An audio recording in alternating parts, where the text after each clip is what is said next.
સુરતના ડિંડોલી વિસ્તારમાં રહેતા ધોરણ 12 સાયન્સના વિદ્યાર્થીએ પરીક્ષાના તણાવમાં આપઘાત જેવું મોટું પગલું ભરી લેતા ચકચાર મચી ગઈ છે।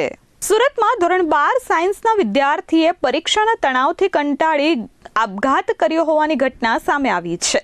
મૂળ મહારાષ્ટ્રના વતની અને હાલમાં નવાગામ ડિંડોલીના ઉમિયાનગરમાં રહેતા પ્રહલાદ પાટીલ ઇલેક્ટ્રિશિયન તરીકે કામ કરી પરિવારનું ગુજરાન ચલાવે છે। તેમને સંતાનમાં પુત્ર અને પુત્રી છે, જેમાં 17 વર્ષનો પુત્ર શ્રીકાંત ઉધના વિસ્તારમાં આવેલી બચકાનીવાલા વિદ્યા મંદિરમાં ધોરણ 12 સાયન્સમાં અભ્યાસ કરતો હતો।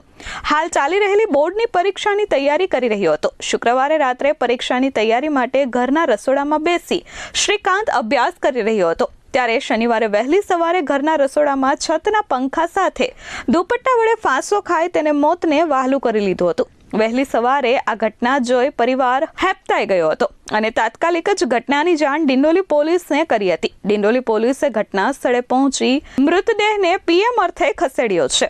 જોકે અભ્યાસ અને પરીક્ષાના તણાવમાં શ્રીકાંતે અંતિમ પગલું ભર્યું હોવાનું પરિવારજનોનું માનવું છે।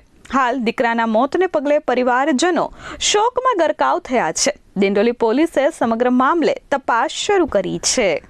Bureau report S24 news Surat.